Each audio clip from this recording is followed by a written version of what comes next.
আসসালামু আলাইকুম। পাওয়ার presents IPL এক্সট্রাতে সকলকে আমন্ত্রণ। সাকিব আল হাসানের খেলা নিয়ে কথা হবে কিছুক্ষণ পরেই। তবে মুস্তাফিজুর রহমান দিল্লি ক্যাপিটালসের যতজন বোলার বোলিং করেছেন তাদের মধ্যে বেস্ট পসিবল আউটপুটটা মুস্তাফিজুর রহমানই দিয়েছেন।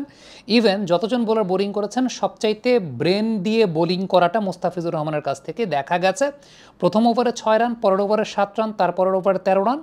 লাস্ট ওভারটাতে যে দুইটা বাউন্ডারি কনসিড করেছেন আমার কাছে মনে হয়েছে সেটা দুইটা আসলে আনলাকি বাউন্ডারি তিনি কনসিড করেছেন। সাই সুদর্শনের ভালো এক্সিকিউশন, সফট হ্যান্ডে লাস্ট মুহূর্তে শট, চেক শট খেলেছেন এবং প্রথমটা আমার কাছে মনে হচ্ছিল যে থার্ড ম্যানের ফিল্ডার হয়তো আর একটু এফোর্ট দিলে বল থেকে ধরতেও পারতেন। দ্বিতীয়টাও 4 হয়ে গেছে ওই পজিশন থেকে। এটা আসলে কিছু কিছু ক্ষেত্রে ব্যাটসম্যানকে ক্রেডিট আপনাকে দিতে হবে। বোলার তার সেরা কাজটাই করেছেন, বাট ব্যাটসম্যান সেখানে এক্সিকিউশনটা বেটার ওয়েতে করেছেন। ইনফ্যাক্ট আমার কাছে মনে হয়েছে এর আগের যে দুটো ওভার বোলিং করেছেন মুস্তাফিজুর রহমান যথেষ্ট বুদ্ধিমত্তার সঙ্গে বোলিং করেছেন। আমি একটা কম্প্যারিজন করি, দুশমান চামিরাকে খুব ব্রেনলেস বোলিং করতে দেখছিলাম। ব্রেনলেস বোলিং বলতে শুভমান গিলকে তিনি বোলিং করছেন ড্রাইভিং স্লটে, মানে উইকেট করিডোরে।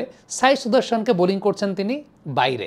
মানে শুভমান গিলের এক্সিকিউশনাল জায়গা থেকে চিন্তা করলে উইকেট করিডোরের বলটা শুভমান গিল টি-20 ক্রিকেটে বেটার এক্সিকিউট করছেন। শুভমান গিলকে আসলে কাট বা অফ স্ট্যাম্পের বাইরের একটু অ্যাওয়ে জোনটাতে খেলালে পরে সেখানে আপনার উইকেট পারচেস করার সম্ভাবনাটা বেশি থাকে। সাই সুদর্শনকে আবার আপনি কাট করাতে পারবেন না। সাই সুদর্শনকে গায়ের উপরে বোলিং করাটাই সবচেয়ে শ্রেয়। দুশমান চামিরা করছিলেন উল্টাটা। মুস্তাফিজকে যদি আপনারা খেয়াল করে দেখেন, সাই সুদর্শনকে ভেতরের দিকে ঢুকাচ্ছিলেন, শুভমান গিলকে অফ স্ট্যাম্পের বাইরের ওই জোনটা ব্যবহার করছিলেন। বাট যখন দুজন ওপেনারই টিকে গেছেন এই ধরনের সারফেস, মুস্তাফিজুর রহমান আমার কাছে মনে হয় যে কোয়ালিটি বোলিংই করেছেন। ডেফিনেটলি উইকেট পাননি, উইকেট পাওয়ার মতো বোলিং তিনি করেছেন। But on the given day যেখানে আসলে উইকেটটাও ব্যাটসম্যানদের অনেক বেশি মাত্রায় ফেভারে ছিল এবং দুই ব্যাটসম্যানের এক্সিকিউশনের জায়গাটা খুব ভালো হয়েছে এবং সবচেয়ে ইম্পর্টেন্ট ব্যাপার অন্য বোলারদের কাছ থেকে সাপোর্টটাও পান নাই।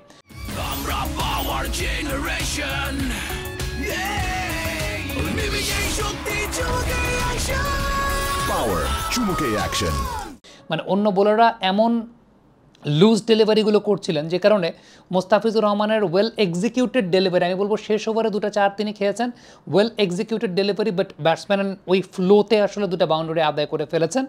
এবং মোস্ট ইম্পর্টেন্ট যে ব্যাপারটা আমার কাছে মনে হয়েছে যে একদম বোলিংয়ের জায়গাটা পুরোপুরি ছন্ন ছাড়া ছিল দিল্লি ক্যাপিটালস এবং ক্যাপ্টেন্সির জায়গাটা আমার কাছে একটা পর্যায়ে মনে হচ্ছিল যে 1 ওভারের একটা স্পেল মুস্তাফিজুর রহমানকে করাতে পারতেন সেই জায়গাটাতে আকসার প্যাটেল। সেটা 10 থেকে 13 নম্বর ওভারের ওই সময়টাতে যখন উইকেট পড়ে যায়নি তখন একটা ওভার হয়তো বা মুস্তাফিজুর রহমানকে করাতে পারতেন আকসার প্যাটেল, বাট সেটা তিনি করার নাই। ইনফ্যাক্ট পরে বোলিং করিয়েছেন 15 থেকে 16 নম্বর ওভার, 4 ওভারের কোটা তো মুস্তাফিজ আসলে পূরণই করতে পারেনি। বাট আমি মুস্তাফিজের আরেকটা স্পেশাল জায়গা বলবো, সেটা হচ্ছে আজকে রোল অফ দ্য রিস্ট কাটার করেন নাই। ডেফিনেটলি উইকেটের নেচার অনুযায়ী রোল অফ দ্য রিস্ট কাটার করেন নাই, সিম আপ কাটারই করার চেষ্টা করেছেন এবং সিম আপ কাটারের এক্সিকিউশন খারাপ ছিল না, সিম আপ কাটারের এক্সিকিউশন ভালোই ছিল।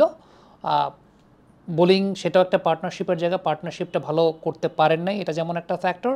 দিল্লির অন্যান্য বোলাররা আসলে ভালো বোলিং করেন নাই, ওই জায়গাটাতে আলটিমেটলি ব্যাটসম্যানরাও ফ্লোতে ছিলেন।